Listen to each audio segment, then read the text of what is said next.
Assalamualaikum warahmatullahi wabarakatuh.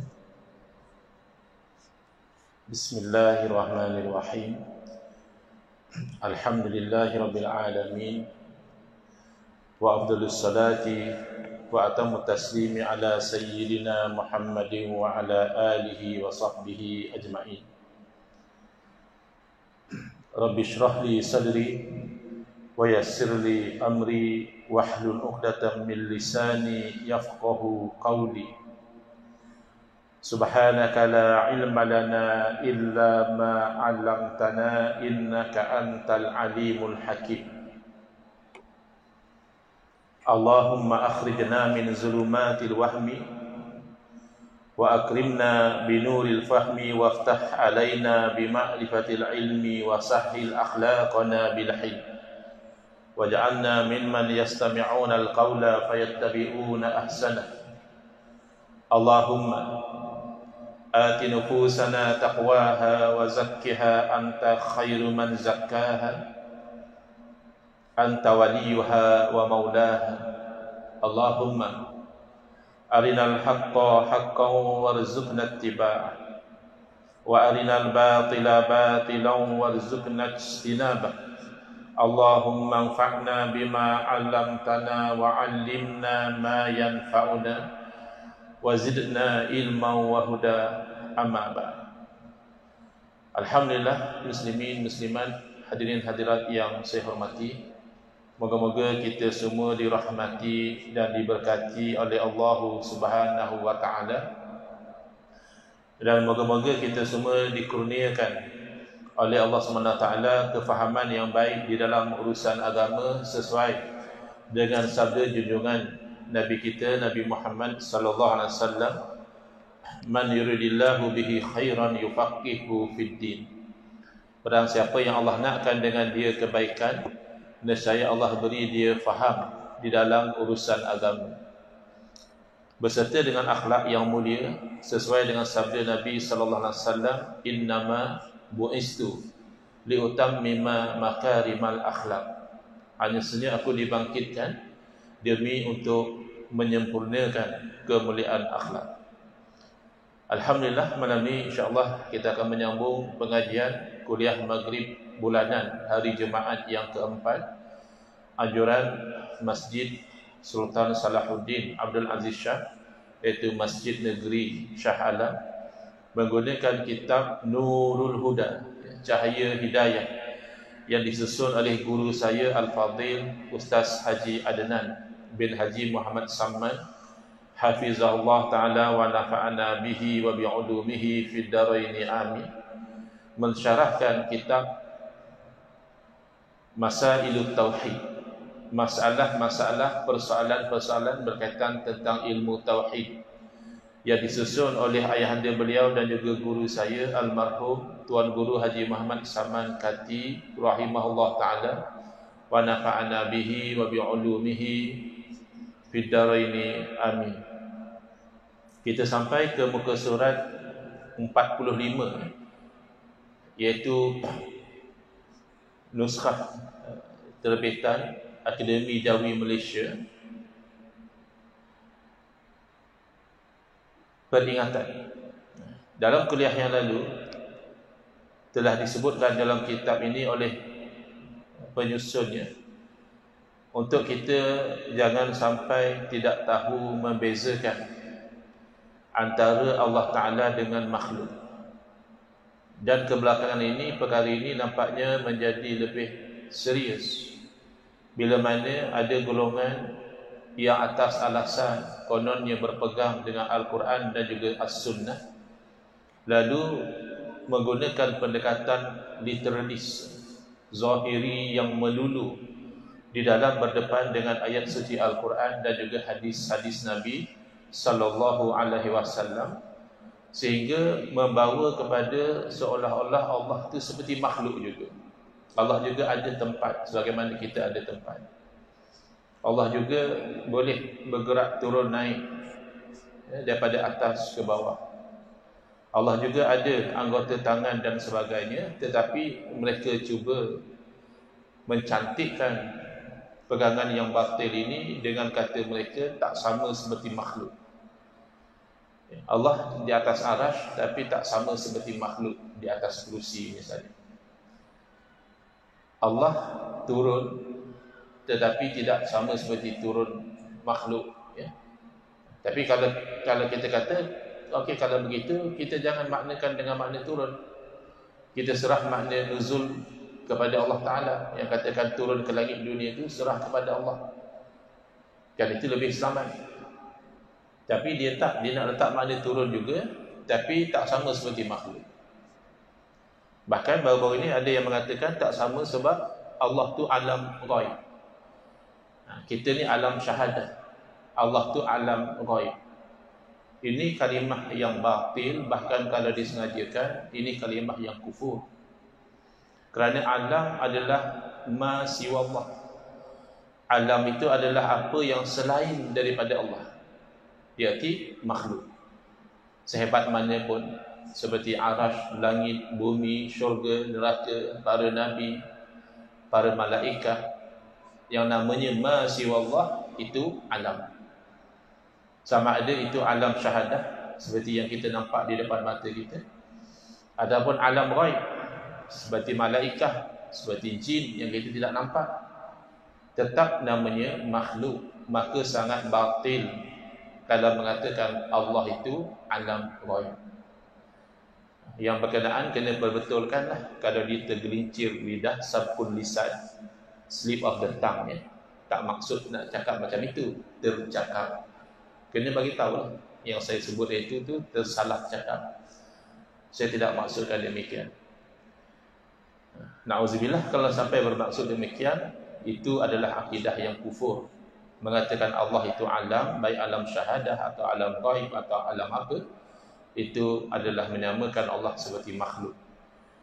Bahkan bila kita kata qadim, sifat qidam bagi Allah Ta'ala, bagi makhluk ada juga kita gunakan istilah qadim. Tetapi qadim makhluk ini bukan qadim yang hakiki, ya, istilah saja sama, makna daripada istilah itu berbeza.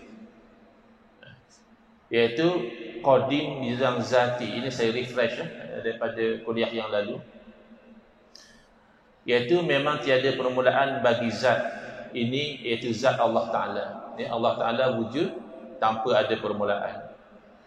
Kedua, sifati, qadim yang menafikan permulaan bagi sifat, yakni sifat Allah Ta'ala. Kerana sifat Allah berdiri pada zat Allah. Sebagaimana zat Allah itu tidak ada permulaan, maka yang berdiri pada zat yang tidak ada permulaan juga tidak ada permulaan. Sifat Allah itu qadim. Ada qadim yang idhafi, yang ini bukan qadim dengan arti tidak ada permulaan, tetapi hanya nak membandingkan. Misalnya kita kata terdahulu bapa dari anaknya. Jadi bapa tu wujud qadim, bukan qadim tak ada permulaan. Tapi artinya bapa dahulu wujud, barulah anak wujud. Itu tidak qadim hakiki, itu berbeza. Dari segi makna berbeza. Keempat, qadim yang zamani, iaitu terdahulu satu masa daripada masa. Seperti pada minggu ini, hari Isnin lebih dahulu pada hari Selasa. Boleh jadi tak hari Selasa dahulu pada hari Isnin? Boleh jadi kalau kita cakap tentang yang minggu depan. Jadi hari Selasa minggu ni dahulu daripada hari Isnin minggu depan. Tapi kalau in the same week, maknanya Isnin tu qadim, dahulu berbanding dengan hari Selasa. Terdahulunya zaman Nabi SAW dan para sahabat radhiyallahu anhum berbanding dengan zaman kita. Itu disebut qadim juga, tapi itu bukan qadim sebagaimana yang diistilahkan kepada Allah Subhanahu Wa Taala. Kalau ada yang mengiktikadkan qadim yang hakiki kepada selain daripada Allah Subhanahu Wa Taala, nescaya kufur. Seperti kaum falasifah, ahli falsafah, orang yang mengagungkan sains lebih daripada wahyu. Dia mengatakan alam ini qadim. Alam ini pun tidak ada permulaan. Jadi itu adalah batil, kerana menisbahkan qadim hakiki kepada yang selain daripada Allah Subhanahu Wa Taala. Maka kita dalam menggunakan istilah kena hati-hati. Misalnya istilah dalam surat khabar dan sebagainya, perkataan bencana alam. Kita kena ingat, walaupun kita kata bencana alam, tetapi hakikatnya berlaku itu kudrah dan iradah Allah. Kalau macam itu tak apa. Walaupun kita kata bencana, kita nisbah kepada alam. Padahal yang mentakdirkan berlakunya sesuatu bencana itu adalah Allah. Kenapa pula nisbah pada alam? Itu hanya secara zahir. Hakikat kepada nisbahnya kepada kudrah dan iradah Allah. Tetapi kalau maksud bencana alam itu memang nisbah kepada alam itu sendiri, dia berlaku sendiri. Oleh kerana berlakunya pergerakan tanah, maka berlakulah tanah runtuh. Tak ada kena-mengena dengan Allah.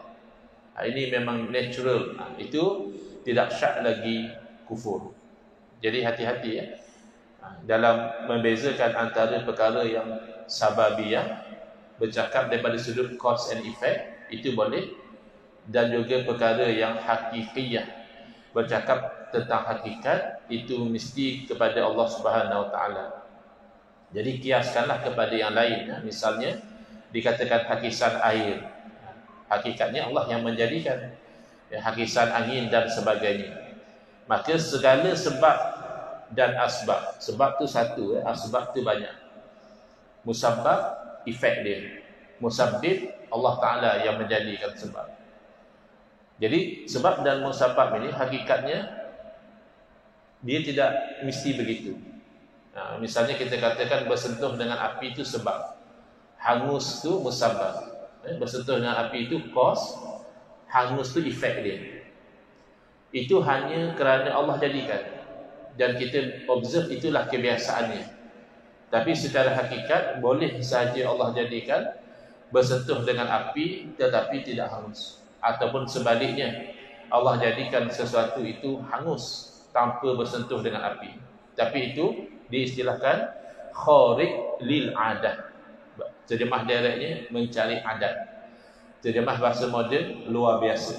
Luar dari kebiasaan, boleh jadi mukjizat, boleh jadi karamah, boleh jadi ma'unah, boleh jadi juga istidraj, yang Allah kurniakan kepada orang-orang yang jahat supaya mereka lebih hanyut di dalam kejahatan mereka.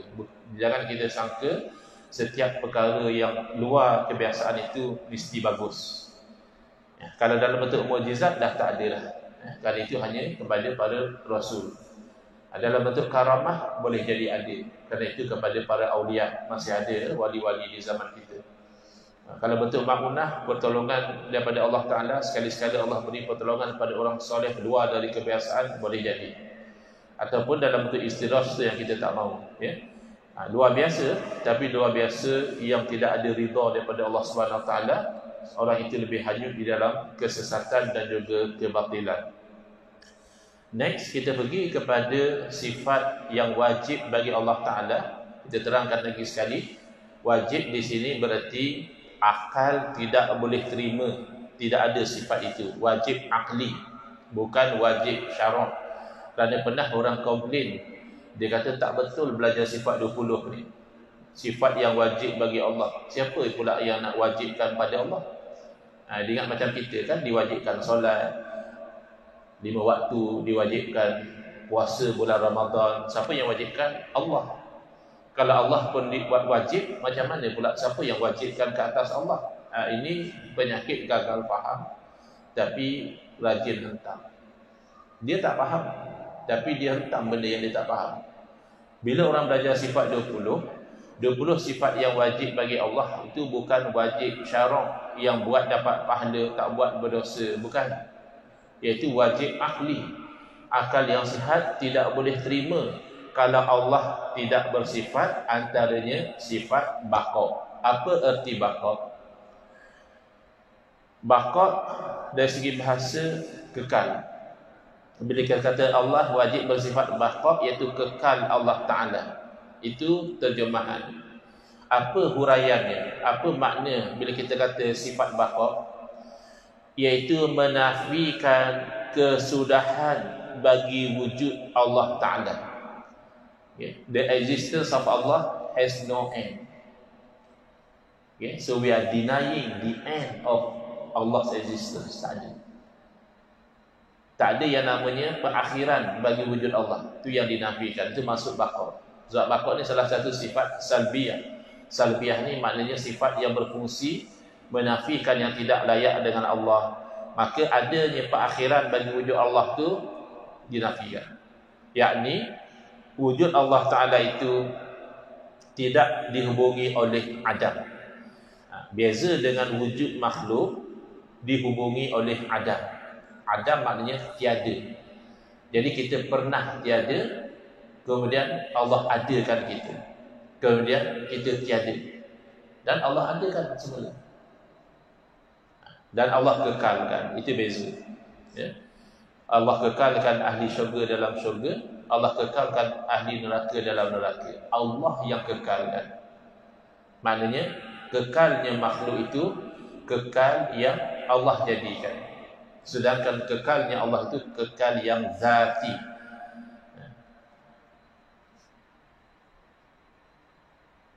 Baik daripada permulaan ataupun perakhiran. Tak ada yang namanya Allah dulu tak wujud kemudian baru wujud. Itu kita kata kidam. Tak ada yang kata Allah sekarang wujud satu masa Allah tak wujud. Itu namanya baqa. Kedua-duanya itu dinafikan. Ataupun dihubungi dengan binasa, iaitu wujud Allah Ta'ala adalah abadi, yakni selama-lamanya tiada berkesudahan. Lawannya dihubungi oleh tiada, yakni binasa. Wujud yang dihubungi oleh tiada itu hanya berlaku pada makhluk. Itu kita kena faham. Orang dia ingat dia boleh kias Allah dengan makhluk. Dia kata Allah turun naik ke langit dunia. Sebab kalau malaikat pun boleh turun naik, tentulah Allah Ta'ala, takkan Allah Ta'ala tak boleh turun naik. Malaikat makhluk Allah pun boleh turun naik. Ini kias yang batil, fasid. Syarat kias dia mesti ada persamaan. Dalam fiqh pun macam tu. Kita nak keluarkan hukum melalui jalan kias, kena pastikan yang dikiaskan dengan yang satu lagi itu sama dari segi asas hukum, tidak ada beza. Oleh kerana asas hukum dia sama, maka hukum dia sama. Itu dalam bab hukum hakam. Kalau dikiaskan dua benda yang tak sama, maka kias itu fasid, binasa, tak terpakai. Itu macam mana nak kias Allah dengan makhluk. Sesama makhluk pun terbakal kias kalau tak sama. Adakah Allah sama seperti makhluk sehingga kamu nak kiaskan, oh kalau malaikat turun, ya malaikat itu kan makhluk. Maka berlaku pada malaikat itu berubah-ubah daripada atas ke bawah, daripada bawah ke atas. Itu tidak mustahil bagi makhluk. Tapi Allah bukan makhluk. Allah tidak terikat dengan spektrum zaman dan juga tempat. Maka mengatakan Allah berada di atas, di bawah, Allah turun ke langit dunia, arasy kosong sekejap. Ini cerita dongeng. Ini cerita rekaan. Tak wajar disebabkan kepada akidah Islam. Bagi contoh, kalau kamu kata takkan Allah tak boleh turun naik, malaikat pun boleh turun naik, boleh tak guna logik yang sama? Lalu kita katakan Allah pun sepatutnya boleh beranak. Orang perempuan pun boleh beranak. Takkan Allah yang maha berkuasa tak boleh beranak? Boleh kita pakai logik macam tu? Akhirnya diisbatkan kepada Allah Ta'ala kemungkinan Allah tu boleh beranak, padahal itu adalah kenyataan yang syirik mengatakan Allah tu boleh beranak. Dan mustahil. Beranak bagi Allah tu mustahil, walaupun bagi makhluk tidak. Allah pun makan minum lah, sebab makhluk makan minum. Takkan Allah maha berkuasa tak boleh makan minum? Makhluk yang lemah pun boleh makan minum. Ini pemikiran songsang. Konon-konon tak nak guna akal. Sifat 20 banyak guna akal kata dia. Yang kamu tu salah guna akal terus. Kita guna akal sebab Quran suruh guna. Guna dengan cara yang betul untuk faham wahyu. Kamu salah guna akal. Kamu kiaskan Allah dengan makhluk. Batil. Akhirnya bawa kepada akidah yang batil. Itulah bid'ah yang sayyi'ah dalalah. Ini sibuk bid'ah sayyi'ah. Oh, baca doa ramai-ramai lepas sembahyang, bid'ah.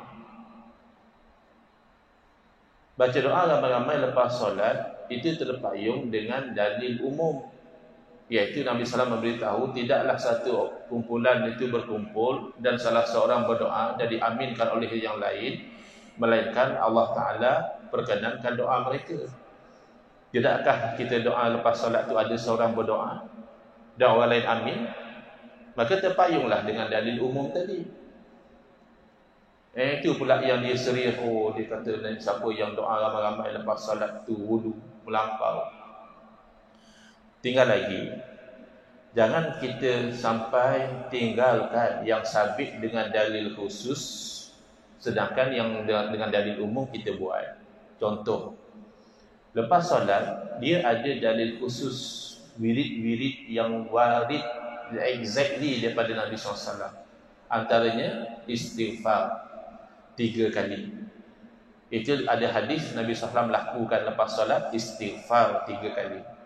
Allahumma antas salam wa minkas salam pun Nabi sebut. Yang itu jangan tinggal. Dan Nabi SAW menganjurkan agar membaca ayat kursi. Jangan tinggalkan.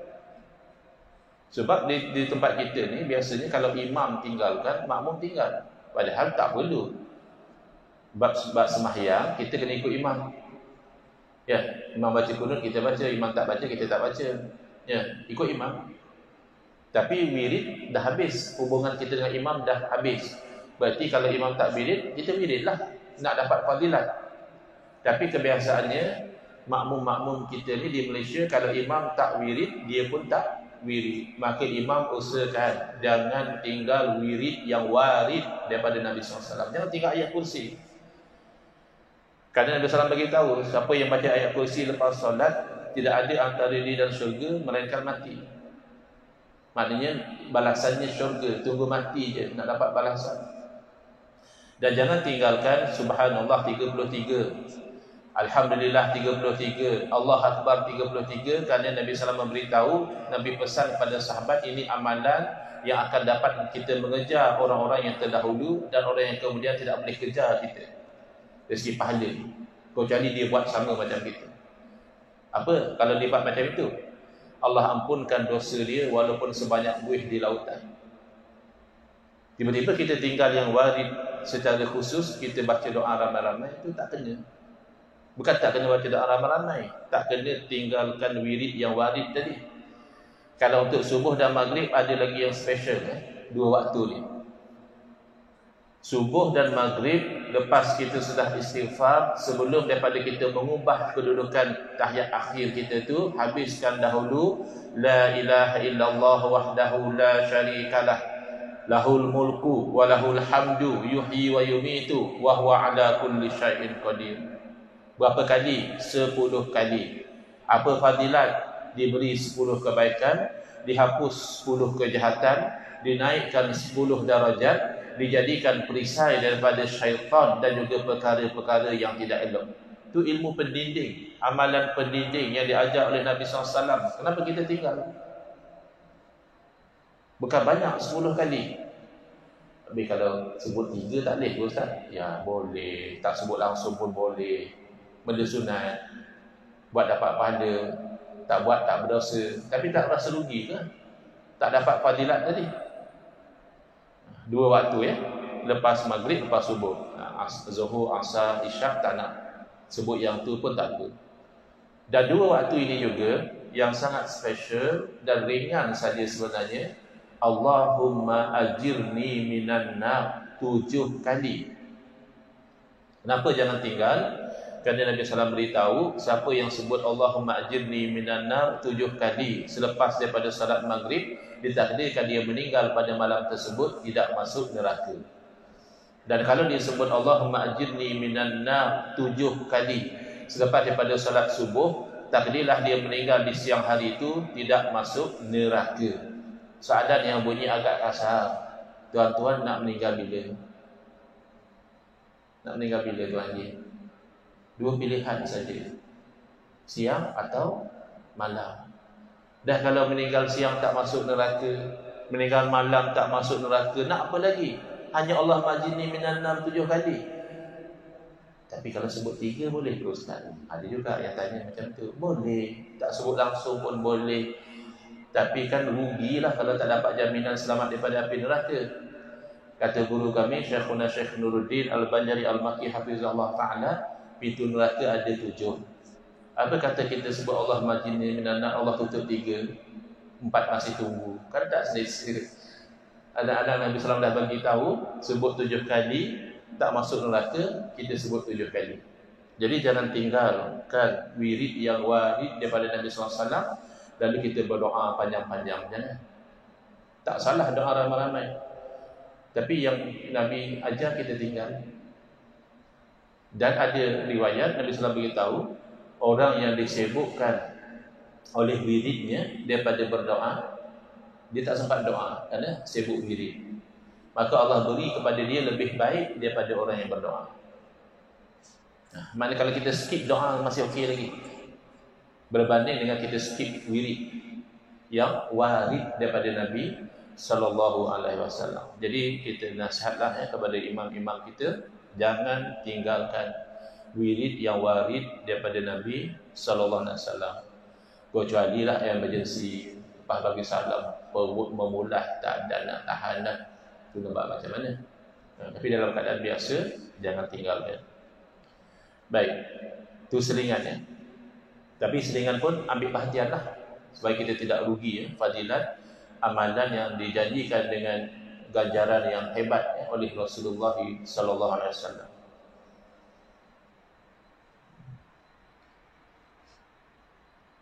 Bahawasanya ini dalil akli, dalil akal, the logical argument bahawa Allah Ta'ala bersifat baqa, kerana sekiranya Allah tidak kekal, berarti Allah binasa. Satu masa Allah tak wujud. Kalau satu masa tak wujud, berarti bukanlah Allah wajibul wujud. Berarti bukanlah Allah tu mesti wujud. Yang tak mesti wujud tidaklah bersifat qadim. Kan kita dah buktikan bahawa Allah bersifat qadim. Allah mesti wujud tanpa ada permulaan. Dalam kuliah yang lalu kita bawa hujah, kalau Allah tidak bersifat qadim akan berlaku daun berpusing-pusing. Tuhan dicipta, Tuhan dicipta, Tuhan dicipta oleh Tuhan yang satu lagi balik. Atau berlaku tasalsul tak habis-habis. Itu mustahil. Maka terbukti Allah bersifat qadim. Maka kalau kita kata Allah tidak bersifat baqa, itu membatalkan qadim. Dalil nakli. Jadi ada orang kata belajar sifat 20 ni hanya main akal saja. Tak juga. Bukan main akal, guna akal supaya tak jadi kelang kabut. Ada pula Tuhan turun aras kosong, Tuhan turun tapi aras masih ada Tuhan lagi. Ini semua cerita kartun. Kita tidak mahu mengikut panduan para alim ulama dalam memahami Quran dan hadis. Duk sembang tentang hadis jariyah, Nabi tanya kepada hamba wanita, aina Allah, terjemahannya di mana Allah, lalu hamba itu dalam satu riwayat menjawab fis sama, di langit. Lalu dia kata itulah dalil Allah di langit. Dalil akidah dia mesti qat'i. Dia tak boleh ambil yang zonni, kerana akidah mesti yakin. Makna yang sama-sama macam itu tidak dijadikan sebagai dalil dalam bab akidah. Cara yang paling mudah, kan hadis itu ada dalam Sahih Muslim. Sahih Muslim adalah kitab yang dihikmati. Maknanya ulama berkhidmat kepada kitab ini dengan mensyarahkan hadis-hadisnya. Rujuklah syarah yang dibuat oleh para ulama. Paling tidak Imam Nawawi rahimahullah ta'ala, masyhur syarah hadis Sahih Muslim. Ada ke di dalam katakan 20 kitab yang mensyarah hadis Muslim, ada ke yang mensyarahkan hadis ini menjadi dalil Allah bertempat di langit? Ini nak cerita ni. Langit tu makhluk. Makhluk ni dia berarti dia diwujudkan. Dari segi bahasa, makhluk sesuatu yang diciptakan. Otomatik berarti sebelum diciptakan ia tidak wujud. Ya, langit satu masa dahulu tidak wujud. Arash makhluk atau tidak? Kalau jawab tidak makhluk, syirik. Sebab ada lain daripada Allah, bukan makhluk. Kalau kita orang Islam, kita beriman hanya Allah saja bukan makhluk. Nabi Muhammad SAW semulia-mulia Nabi, baginda juga makhluk. Ada pula bawa ajaran sesat, kata Allah tu Nabi, Nabi tu Allah. Tak betul. Allah mulia, Tuhan. Nabi mulia, makhluk. Kerana Allah yang muliakan. Jadi kalau kita sudah boleh terima arash makhluk, automatik kita boleh terima bahawa satu masa dahulu arash tidak wujud. Adakah ketika arash tidak wujud berarti Allah juga tidak wujud? Tak mungkin. Dah belajar sifat kidam. Sebelum ada apa sekalipun daripada makhluk ini, arash kah, syurga kah, neraka kah, langit kah, bumi kah, Allah wujud. Berarti Allah wujud tanpa arash pasti. Tidak ada keraguan. Adakah selepas Allah ciptakan arash, lalu Allah berubah menjadi bertempat atas makhluk ini? Ini kan akidah yang sungsang. Oh, tapi kami ikut Quran. Siapa kata kamu ikut Quran? Quran hanya mengatakan Ar-Rahmanu 'alal 'arsy istawa. Kamu ada dua pilihan di situ. Pilihan pertama, kamu ikut sebagaimana kebanyakan salaf. Kamu pun dah mengaku salafi, ikut salaf, ikut betul-betul salaf. Salaf dalam berinteraksi dengan ayat mutasyabihat, kebanyakannya menyerahkan makna kepada Allah. Makna istawa, istiwa'an yaliqu bihi jalla jalaluh. Istiwa itu adalah istiwa yang layak dengan Allah. Tidak dimaknakan duduk, tidak dimaknakan bertempat. Beza dengan kamu. Kamu awal-awal sudah mengatakan istawa itu berarti Allah di atas arash, bertempat di atas arash atau duduk atas arash. Lalu barulah kamu kata dengan cara yang layak dengan Allah. Itu tidak menyelesaikan masalah. Kita ulang ya, sebab banyak kebelakangan ini orang gunakan ayat itu untuk mengaburi mata umat Islam. Kata dia, saya kata ya, Allah duduk atas arash tapi tak sama seperti makhluk. Ya. Allah turun naik tapi tak sama seperti makhluk turun naik. Jadi dalam keadaan sama-sama tu orang rasa macam mungkin betul kot. Sebab kan dia kata tak sama macam makhluk. Jadi kita ambil contoh yang ekstrim supaya orang boleh nampak semata-mata kamu cover up dengan tak sama seperti makhluk tidak menyelesaikan masalah kalau awal-awal kamu sudah menyamakan Allah seperti makhluk. Kalau kamu awal-awal sudah menisbahkan kepada Allah sesuatu tidak layak. Contoh, bolehkah kita terima orang itu kata Allah Ta'ala beranak tapi tak sama seperti makhluk? Allah Ta'ala beranak tapi dengan cara yang layak dengan Allah. Selesai tak masalah? Tak selesai. Sebab beranak itu sudah tidak layak. Kamu dah disebabkan yang tidak layak, kamu kemudian nak cover dengan kata-kata yang layak dengan Allah, tak selesai. Allah Ta'ala pun lupa juga, tapi lupa yang layak dengan Allah lah.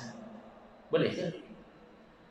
Allah Ta'ala pun sakit juga, tapi ialah sakit yang layak dengan Allah. Ada ke sakit yang layak dengan Allah?